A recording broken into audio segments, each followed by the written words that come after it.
Hi everyone, मेरा नाम ऋषभ है और आज हम लोग इस वीडियो पे बात करने वाले हैं कि आपको कहां पर इन्वेस्टमेंट करना चाहिए। ऑल्दो आप मार्केट को कहेंगे कि मार्केट ने बाउंस बैक दिखाया, रिकवरी दिखाई और ट्रम्प टैरिफ की वजह से डर का माहौल था, जो कि बहुत बड़ा गिरावट का दिन था कल का, लेकिन फिर भी मार्केट ने आज रिकवरी दिखाई है।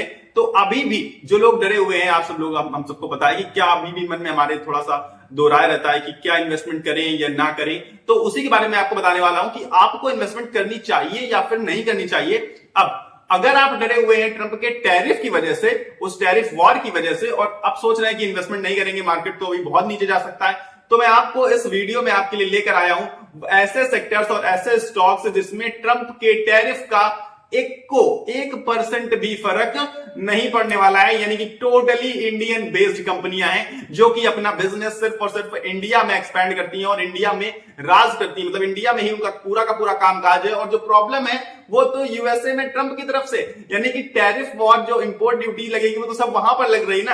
तो जो कंपनियां बिजनेस कर रही हैं इंडिया में, उनको क्यों आपने धजिया उड़ा दी, उनकी सेलिंग जबरदस्त, उनकी भी सेलिंग हुई और वो भी अच्छे खासे प्राइस में करेक्शन के साथ नीचे के प्राइस पर आपको मिल रहे हैं, डिस्काउंटेड प्राइस पर मिल रहे हैं। तो मुझे लगता है पर्सनली कि ये अपॉर्चुनिटी आपको ग्रैब करनी चाहिए, लेकिन ये मेरा पर्सनल ओपिनियन है। मैं कोई भी बाई सेल रेटिंग इसमें नहीं देने वाला हूं। मैं सिर्फ इस वीडियो में आपको ये बताऊंगा कि कौन से ऐसे सेक्टर्स हैं, कौन से ऐसे स्टॉक्स हैं जिनमें आप इन्वेस्टमेंट करना चाहें तो कर सकते हैं, क्योंकि वो कंपनियों का बिजनेस जो है वो इंडियन बेस्ड कंपनियां हैं और इंडिया में ही उनका बिजनेस है और बहुत अच्छी आगे मुझे उनकी फ्यूचर ग्रोथ पर्सनली लग रही है और उनमें ट्रंप के टैरिफ का भी कोई भी असर नहीं पड़ने वाला है। तो चलिए, सबसे पहले अगर हम सेक्टर की बात करें तो वो है बैंकिंग एंड फाइनेंस। बैंकिंग और फाइनेंस सेक्टर की अगर हम बात करें तो उसमें एज सच कुछ इंपोर्ट ड्यूटी का या टैरिफ का कुछ खास फर्क नहीं पड़ेगा। तब भी कल आप देखेंगे तो बैंकिंग और फाइनेंस की बहुत जबरदस्त पिटाई हुई थी मंडे मार्केट को। तो अब आप समझ लीजिए कि अब आप कहेंगे कि बैंकिंग और फाइनेंस में क्या, आप स्टॉक बता दीजिए कुछ ऐसा कुछ, क्योंकि आप कहेंगे कि एचडीएफसी बैंक तो वहां भी वर्क करता है, आईसीआईसीआई बैंक में कुछ बैंक्स ऐसे हैं जो वहां भी वर्क करते हैं। इसीलिए बैंकिंग सेक्टर में थोड़ा बहुत आपको नजर आ सकता है, लेकिन उसमें भी इंपोर्ट ड्यूटी और टैरिफ का कुछ रोल नहीं। लेकिन अगर आप चाहते हैं कि कौन से ऐसे बैंकिंग सेक्टर है जिस पर बिल्कुल भी इफेक्ट नहीं पड़ने वाला है, ना ही यूएसए मार्केट का, ना ही ये ट्रंप के टैरिफ का, तो मैं कहूंगा कि इसमें मेनली है पीएसयू बैंक जो हमारे इंडिया के हैं और इसी वजह से कल कम गिरे थे और आज उठे भी ज्यादा है पीएसयू बैंक से, आप देख पाएंगे। और इनमें अगर आप देखेंगे टॉप, अगर आप एग्जांपल जानना चाहते हैं कि कौन से ऐसे स्टॉक्स, मतलब कौन से ऐसे बैंक्स हैं जिनमें हमें इन्वेस्टमेंट करना चाहिए या जो सिर्फ और सिर्फ इंडिया में ही बिजनेस करते हैं अपना, वो है SBI, bank of Baroda Bob जिसे हम बोलते हैं, और एक है हमारा पंजाब नेशनल बैंक यानी कि पीएनबी। इन तीनों बैंक्स को आप अपनी लिस्ट में रख सकते हैं और मैं कहूंगा आपको लिस्ट में अपनी जरूर से जरूर रखना चाहिए, क्योंकि बैंकिंग और फाइनेंशियल सेक्टर पर ज्यादा खास इंपोर्ट ड्यूटी का या फिर ट्रंप के टैरिफ का असर नहीं पड़ने वाला। अब आप कहेंगे कि फाइनेंशियल सेक्टर बता दीजिए, हालांकि फाइनेंस से रिलेटेड होते हैं बैंक सारे, लेकिन जो आप एनबीएफसी में भी आएंगे थोड़ा बहुत, तो फाइनेंशियल बहुत सारे आप ऐसे स्टॉक्स पाएंगे जो सिर्फ इंडिया में वर्क करते हैं और उन पर इंपोर्ट ड्यूटी का या फिर ट्रंप के टैरिफ का कोई भी असर नहीं पड़ने वाला है। तो इसमें मुझे ज्यादा स्टॉक्स में रिसर्च नहीं करता हूं फाइनेंस सेक्टर के, लेकिन कुछ स्टॉक्स हैं जो मेरे बहुत फेवरेट हैं। तो मेरा फेवरेट स्टॉक है जियो फाइनेंशियल सर्विसेज और इसका भी पूरा का पूरा काम अभी तक इंडियन ओरिएंटेड है और इंडियन ओरिएंटेड कंपनी है और आप अपनी नजर बनाकर रख सकते हैं, क्योंकि मेरी फेवरेट कंपनी है पर्सनली और मुझे लगता है कि लॉन्ग टर्म में बहुत अच्छे रिटर्न देने वाली है और इस पर भी इंपोर्ट ड्यूटी और ट्रंप के टैरिफ का कोई भी असर नहीं पड़ने वाला। ये चीज आप अपने दिमाग में बिठा के रखिएगा।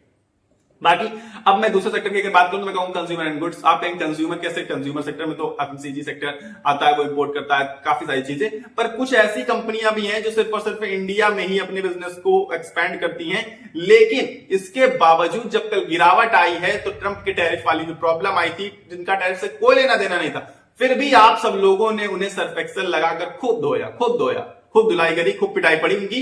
इसी वजह से मैं कहूंगा कि उन कंपनीज पर आप अपनी नजर बनाकर रख सकते हैं। अच्छी इन्वेस्टमेंट अपॉर्चुनिटी उनमें क्रिएट हो गई है और इंपोर्ट ड्यूटी या फिर टैरिफ की कोई प्रॉब्लम नहीं है। उनका बिजनेस जैसा चल रहा है वैसा ही चलता रहेगा। एग्जांपल के तौर पर हम बात करें तो हिंदुस्तान यूनिलीवर है, जो कि अपना बिजनेस हिंदुस्तान में, मतलब इंडिया में ही मोस्टली करती, नाम से आप समझ गए होंगे। हालांकि कंपनी तो बाहर भी वर्क, लेकिन ये जो कंपनी हिंदुस्तान यूनिलीवर, ये इसका सिर्फ काउंट होता है इंडिया में ही।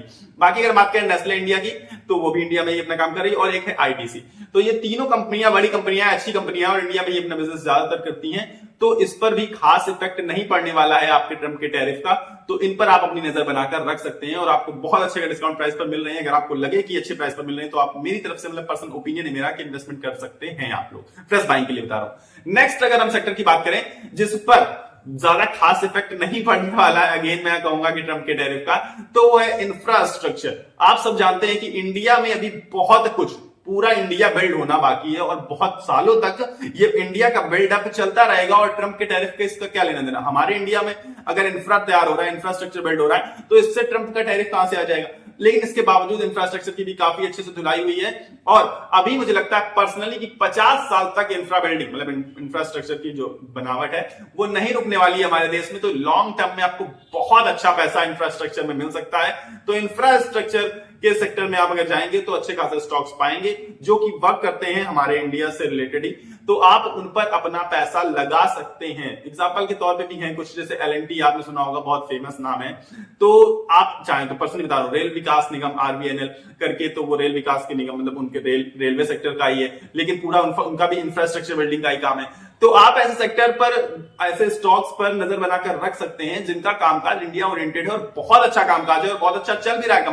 कंपनी में कोई प्रॉब्लम नहीं आ रही, लेकिन आप सिर्फ और सिर्फ न्यूज की वजह से अब उन स्टॉक्स में, उन सेक्टर्स में अगर पिटाई पड़ चुकी है, तो आप उन सेक्टर्स पे अपनी नजर बनाकर रख सकते हैं। आपको बहुत बेहतर रिटर्न्स फ्यूचर में मिलने वाली। नेक्स्ट सेक्टर की अगर हम बात करें, उससे रिलेटेड स्टॉक्स बताऊंगा आपको, तो वो है पावर सेक्टर। पावर सेक्टर की धुलाई क्यों कर दी भैया आप लोगों ने? ये मेरा एक छोटा सा क्वेश्चन है। पावर सेक्टर की धुलाई कर दी आपने, जबकि आप सबको पता है कि इंडिया में पावर सेक्टर की डिमांड कितनी ज्यादा बढ़ रही है और साथ ही साथ फ्यूचर पूरा पावर सेक्टर की तरफ, पूरी गाड़ियां तक ईवी में शिफ्ट करने की कोशिश कर रहे हैं हम लोग कि बिना इलेक्ट्रिसिटी के तो कुछ है ही नहीं पूरी दुनिया में। पावर सेक्टर की भी धमाकेदार धुलाई होती है कल, और इसी वजह से मैं कह रहा हूं कि पावर सेक्टर बहुत अच्छा सेक्टर है और इंडिया में बहुत तेजी से कामकाज फैल रहा है और बहुत बड़े बड़े प्लांट्स लग रहे हैं, पावर प्लांट्स।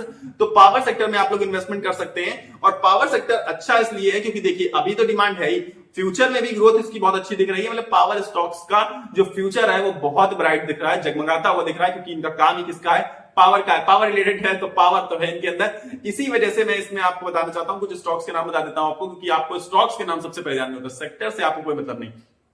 तो स्टॉक्स के नाम में आएगा इसका लीडर, मतलब one of the leader company, Adani power, Tata power, NTPC, power grid corporation वगैरह वगैरह एग्जांपल। और बहुत सारे स्टॉक्स हैं, अगर आप जाके चेक करेंगे तो मिल जाएंगे आपको। लेकिन मैं आपको मेन स्टॉक्स बता दे रहा हूं मोटे मोटे, जो आपके नजर में रहने चाहिए मेरे हिसाब से। पर्सनली पावर सेक्टर बहुत अच्छा सेक्टर है, ये मेरा one of the most favourite sector में से एक है फाइनेंशियल सेक्टर के बाद।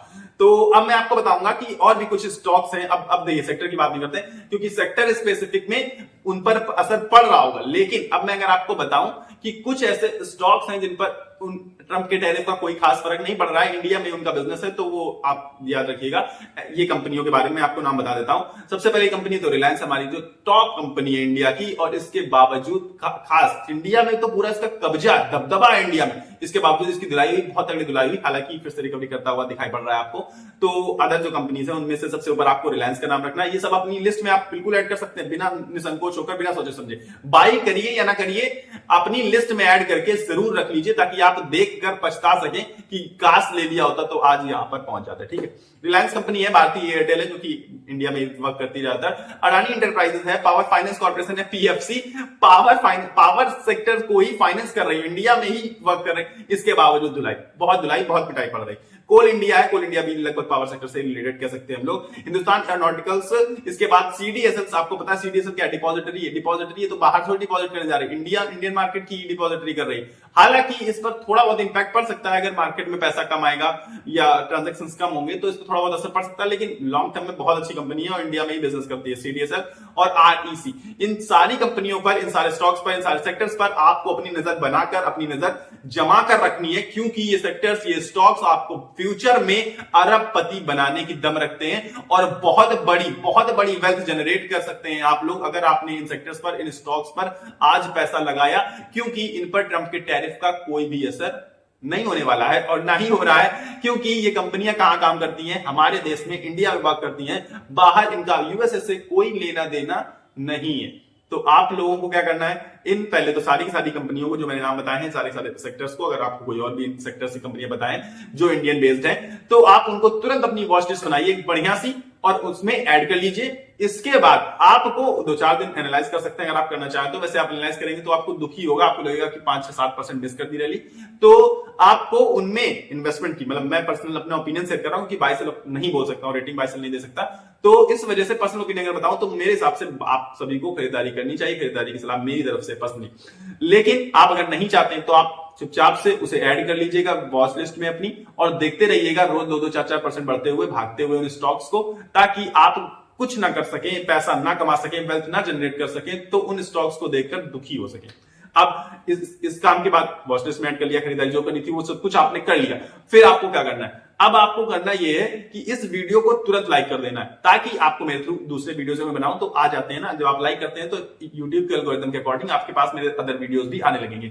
फिर लेकिन अगर आपको लगे कि एल्गोरिथम भरोसा नहीं, शायद ना आए ना आए, और आपको मतलब मेरा वीडियो पसंद आ गया, या आपको लग रहा है कि नहीं मुझे तो ये ठीक ठाक आदमी लग रहा है, ठीक ठाक इंसान लग रहा है, सही सही चीजें बता रहा है, तो आप मेरे चैनल को सब्सक्राइब भी कर सकते हैं, क्योंकि सब्सक्राइब का बटन नीचे आ रहा होगा, उसको दबाकर प्रेस करके मेरे साथ जुड़ जाइएगा, ताकि आपको मेरे थ्रू वीडियोस मिलते रहे, क्योंकि मैं रेगुलर बेसिस पर शेयर मार्केट को कवर करता हूं और शेयर मार्केट से रिलेटेड न्यूज को, स्टॉक्स को, सारी चीजें कवर करके वीडियोस बनाता हूं। तो अगर आप वो वीडियोस चाहते हैं, वो न्यूज चाहते हैं, तो आप चैनल को सब्सक्राइब बटन दबाकर मेरे साथ जुड़ सकते हैं, और साथ ही साथ हम लोग आपस में जुड़कर फाइनेंशियल सक्सेस को अचीव कर सकते हैं।